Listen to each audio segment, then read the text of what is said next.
میرے مقالے کا موضوع ہے مظفر حنفی کی تنزیہ اور غزل گوئی ایک جائزہ۔ اردو شعر و ادب کی دنیا میں مظفر حنفی محتاج کے تعارف نہیں ہیں۔ وہ ایک ہمہ جہت فنکار ہیں۔ شعر و ادب کے تقریباً تمام مروجہ اصناف، خواہ ناول ہو یا افسانہ، ترجمہ ہو یا سفر نامہ، تحقیق ہو یا تنقید، ترتیب ہو یا تدوین، یہاں تک کہ ادب اطفال پر بھی انہوں نے کافی کام کیا ہے۔ گویا مظفر حنفی ہر میدان کے کھلاڑی ہیں، تاہم ان کا اصل اور پسندیدہ میدان شاعری ہے، اور شاعری میں بھی غزل گوئی۔ ان کے شعری مجموعوں کی اگر بات کریں تو ان کی تعداد 13 تک جا پہنچی ہے۔ پانی کی زبان، تیکھی غزلیں، اکسریز، سریر خامہ، دیپک راگ، یم بیم، طلسم حرف، کھل سمسم، پردہ سخن کا، یا اخی، پرچم گردباد، ہاتھ اوپر کیے، آگ مصروف ہے۔ اس کے علاوہ ان کا شعری کلیات 2 جلدوں میں شائع ہو چکا ہے، اور 2015 میں غزلیات کا ایک ضخیم انتخاب چنیدہ کے نام سے بھی منظر عام پر آ چکا ہے۔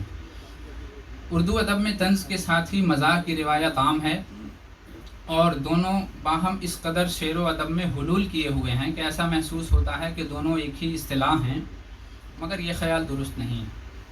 شعری اصطلاح میں طنز اور مزاح کا مفہوم جدا جدا ہے۔ مزاح اور طنز میں فرق کو اس طرح بیان کیا جا سکتا ہے کہ کسی کے ساتھ مذاق کرنے کو مزاح اور کسی کا مذاق اڑانے کو طنز کہا جائے گا۔ مذاق کرنا اور مذاق اڑانا 2 الگ الگ کیفیتیں ہیں، ان دونوں میں وہی فرق ہے جو گدگدانے اور تھپڑ لگانے میں ہے۔ مزاح، ہیومر اس وقت جنم لیتا ہے جب فارغ البالی کا دورہ ہو، ہر جانب سکون و اطمینان چھایا ہو، اور معاشرے میں اعلیٰ انسانی اقدار چند خرابیوں کے باوجود حیات انسانی پر حاوی ہو جائیں۔ مزاح کی کوپلیں ایسا سازگار ماحول پا کر گھنا درخت بن جاتی ہیں، اس درخت کی شاخیں ہر جانب پھیل کر معاشرے کے افراد کے لیے خالص مزاح کی صورت میں خوشگوار آکسیجن فراہم کرتی ہیں۔ مزاح افراد معاشرہ میں تحمل، بردباری، مروت اور زندہ دلی کی خصوصیات پیدا کر کے زندگی کے پھیکے پن میں رنگ بھر کر اسے خوشگوار بنا دیتا ہے۔ اس تعلق سے ڈاکٹر وزیر آغا لکھتے ہیں، کوٹ: مزاح نگار اپنی نگاہ دوربین سے زندگی کی ان ناہمواریوں اور مضحک کیفیتوں کو دیکھ لیتا ہے جو ایک عام انسان کی نگاہوں سے اجھل رہتی ہیں۔ دوسرے ان ناہمواریوں کی طرف مزاح نگار کے رد عمل میں کوئی استہزائی کیفیت پیدا نہیں ہوتی، بلکہ وہ ان سے محظوظ ہوتا اور اس ماحول کو پسند بھی کرتا ہے جس نے ان ناہمواریوں کو جنم دیا ہے۔ چنانچہ ان ناہمواریوں کی طرف اس کا زاویہ نگاہ ہمدردانہ ہوتا ہے۔ تیسرے یہ کہ مزاح نگار اپنے تجربے کے اظہار میں فنکارانہ انداز اختیار کرتا ہے اور اسے سپاٹ طریقے سے پیش نہیں کرتا۔ انکوٹ۔ مزاح کے برعکس طنز، سیٹائر کی پیدائش اس وقت ہوتی ہے جب معاشرہ بدحالی کا شکار ہو، امن و امان مفقود ہو جائے اور انسانی قدروں کی پامالی معمول بن جائے۔ ایسے ماحول میں لوگوں کی قوت برداشت جواب دے جاتی ہے۔ مروت، زندہ دلی اور دیگر اوصاف حمیدہ دم توڑ کر طنز کو جنم دیتے ہیں۔ طنز ایسے ماحول میں پروان چڑھتا ہے جہاں کئی قسم کی ناہمواریاں اپنی جڑیں مضبوطی سے گاڑ کر مستقل حیثیت اختیار کر لیں۔ طنز اپنے ارد گرد پھیلے ہوئے مسائل کی اصلاح کے لیے میٹھی گولیوں کے بجائے نشتر کو استعمال میں لاتا ہے۔ اب سوال یہ اٹھتا ہے کہ طنز اور مزاح میں افادیت کے اعتبار سے کس کو برتری حاصل ہے؟ تو اس تعلق سے ڈاکٹر وزیر آغا کی بات سے اختلاف شاید ہی کوئی کر سکے۔ لکھتے ہیں، کوٹ: اس میں کوئی شک نہیں کہ طنز سماج اور انسان کے رشتے ہوئے زخموں کی طرف ہمیں متوجہ کر کے بڑی خدمت سر انجام دیتی ہے، لیکن دوسری طرف خالص مزاح بھی تو ہماری بجھی ہوئی پھیکی اور بدمزہ زندگیوں کو منور کرتا ہے اور ہمیں مسرت بہم پہنچاتا ہے۔ فی الواقع افادیت کے نقطہ نظر سے دونوں ہمارے رفیق و غمگسار ہیں، اور ہم ایک کو دوسرے پر فوقیت دینے سے قاصر۔ انکوٹ۔ اردو شاعری میں باہم طنز و مزاح کی روایت عام ہے، جس کی ابتدا جعفر زٹلی سے تسلیم کی جاتی ہے، اور یہ بات ہے کہ جعفر زٹلی کے اکثر اشعار ابتذال اور پھکڑ پن کی نظر ہو گئے، لیکن بہرحال خشت اول رکھنے کا صحرا تو انہی کے سر جاتا ہے۔ عوام کی ترجمانی کرتے ہوئے جعفر نے جب بادشاہ کے خلاف ایک شعر کہا تو بادشاہ وقت فرخ سیر نے بھڑک کر جعفر زٹلی کے قتل کے احکامات جاری کر دیے۔ وہ شعر درج ذیل ہے: سکہ زد بر گندم و موٹھو مٹر، بادشاہ تسمہ کش فرخ سیر۔ میری ناقص سمجھ کے مطابق اس شعر میں مزاح کی کیفیت بالکل بھی نہیں پائی جاتی، البتہ بے باک طنز نگاری کا इसे उम्दा नमूना करार दिया जा सकता है। और तंज़ की खासियत ये है कि वो हदफ पर कारी ज़र्ब लगाता है। गालिबन यही सबब था कि जाफ़र का ये तंज़िया शेर उसके कत्ल का सबब बन गया। उर्दू शायरी में तंज़ के साथ ही मज़ाक का रंग भरने वाले इब्तदाई दौर के शोरा में सौदा, मीर, इंशा, मुसफ़ी और रंगीन काबिल ज़िक्र हैं, जिनके यहाँ हजविया, कसायद, शारा शोक और रेख्ती की सूरत में तंज़िया व मज़ाहिया शायरी के उम्दा नमूने मिलते हैं। बाद के शोरा में नज़ीर अकबर आबादी, गालिब, अकबर इलाहाबादी, ज़रीफ़ लखनवी, इकबाल और जोश जैसे हम शोरा का नाम लिया जाता है। मुज़फ़्फ़र हनफ़ी को मीर और ख़ुसूसन गालिब का ततब्बो रास आया, जिसका बरमला इजहार उनके अशार में भी जा बजा मिलता है। अशार देखें कि अगर हुजूर ने दीवाने मीर देखा हो, हर एक शेर मेरी दास्तां का हिस्सा है, तेरा सुखन तो मुज़फ़्फ़र है दिल लगी के लिए, मियाँ गज़ल असदुल्लाह खां का हिस्सा है, आओ गालिब की तरह आग पे चलना सीखें, शेर तर होते हैं अल्फाज पे धार आती है। अपना शिकवा उन्होंने इस तौर पर दर्ज किया कि दिल की भड़ास भी निकल जाए और अपना वक़ार भी बहाल रहे। मुआसिरीन मुझे रद्द करें तो करने दो कि अपने अहद में गालिब सुखनवरों में न था। बाज़ नाक़िद मुज़फ़्फ़र साहब को यास यगाना के तर्ज़ सुखन का मुक़ल्लिद भी मानते हैं, क्योंकि उनकी गज़लों में तंज़िया लहजा नुमायाँ तौर पर पाया जाता है, लेकिन हकीकत यह है कि उन्हें गालिब का लहजा ज़्यादा मुतासिर करता था। गालिब की तरह आम रविश से हटकर चलने वाली अपनी फ़ितरत की बदौलत ही मुज़फ़्फ़र हनफ़ी को अपने मुआसिर गज़ल गोयों में इनफ़रादियत हासिल हुई।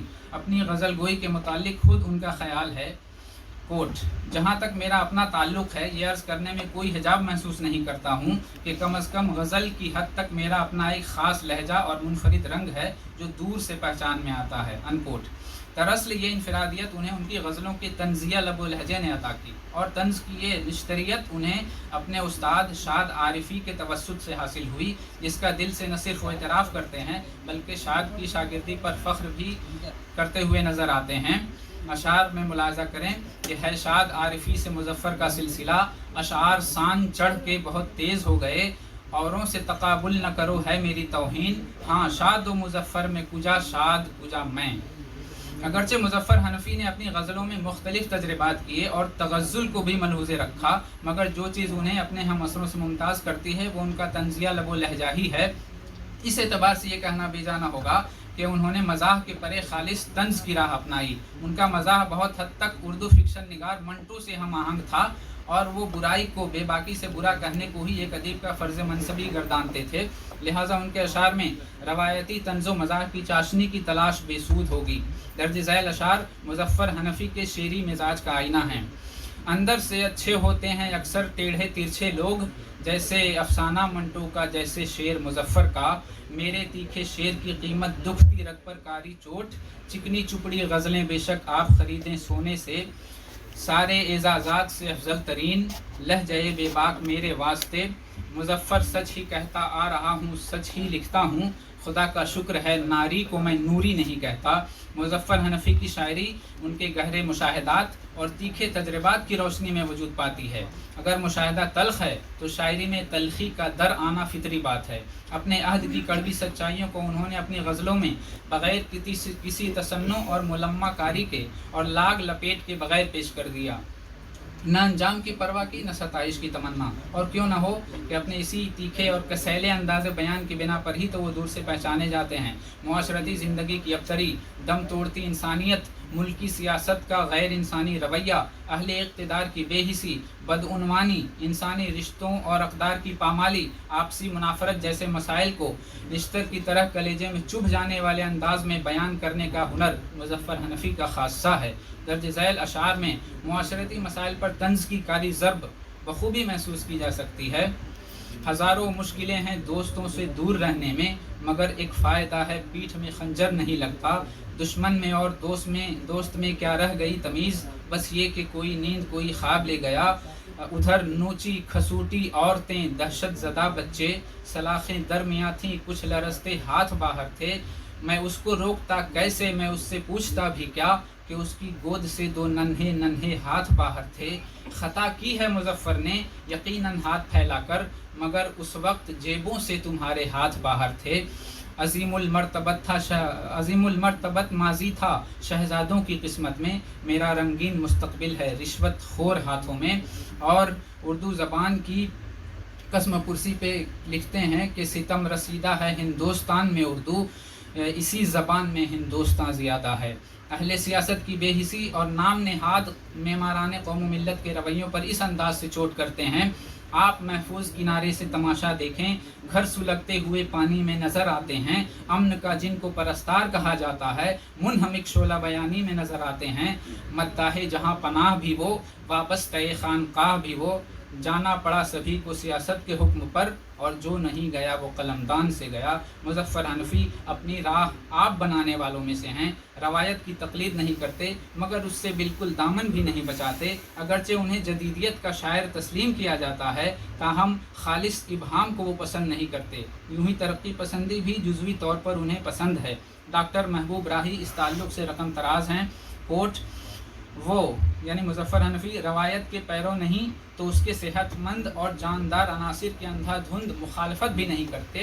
तरक्की पसंदों की खोखली नारेबाजी और बेजा वजाहत से मुतनफ़िर हैं, लेकिन उनकी बुलंद आहंगी और मकसदियत उन्हें भाती है, और खालिसन जदीद शायर होते हुए नाम नेहाद जदीदियों की इबहाम गोई और इहमाल पसंदी के कट्टर मुखालिफ हैं।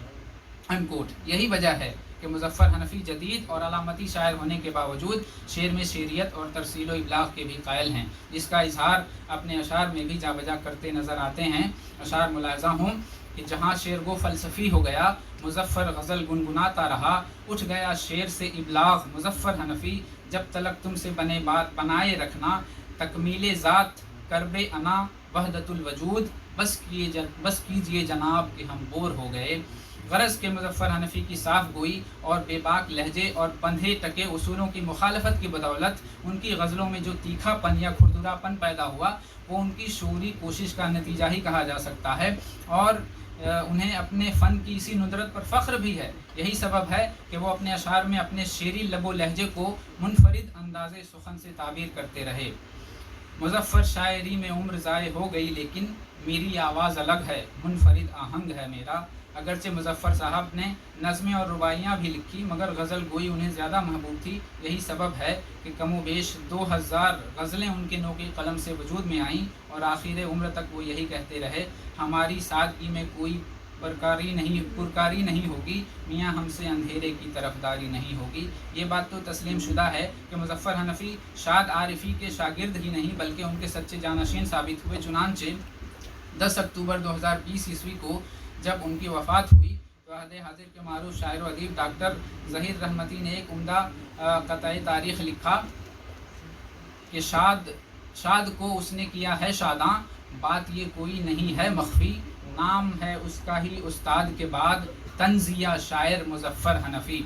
इसका मतलब कतई ये ना समझना चाहिए कि मुज़फ़्फ़र हनफ़ी की शायरी का दायरा तंज़िया गज़लों और नज़्मों तक ही महदूद है, लिहाजा उनकी गज़लों को तीखी गज़लें कहकर हम रद्द नहीं कर सकते।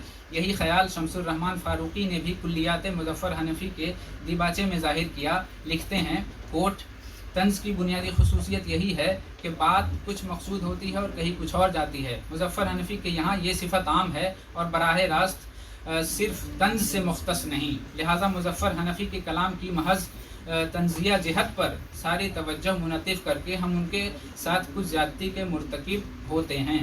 अनकोट। मुज़फ़्फ़र साहब की गज़लों का मुताला करने से पता चलता है कि उनकी गज़लों में तग़ज़्ज़ुल, इबहाम, अलामत निगारी, क्लासिकी शोरा की ज़मीन में सैकड़ों अशार के अलावा खूबसूरत तशबीहात व इस्तिआरात और मुहावरात तो ज़रबुल अमसाल का बरमहल इस्तेमाल और जदीद तराकीब का अनोखापन के अलावा भी बहुत सारे अवसाफ़ हैं जिन्हें उजागर करने की ज़रूरत है, ताकि कलाम मुज़फ़्फ़र को मज़ीद बेहतर तरीके से समझा जा सके और उनके अदबी फ़न पारों के बहरे ज़ख़ार से नित नए और ख़ूबसूरत मोती बरामद किए जा सकें।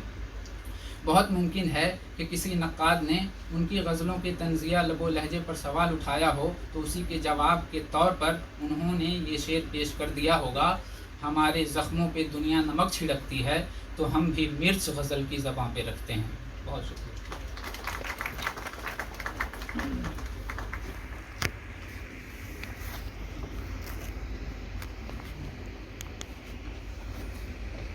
बहुत शुक्रिया।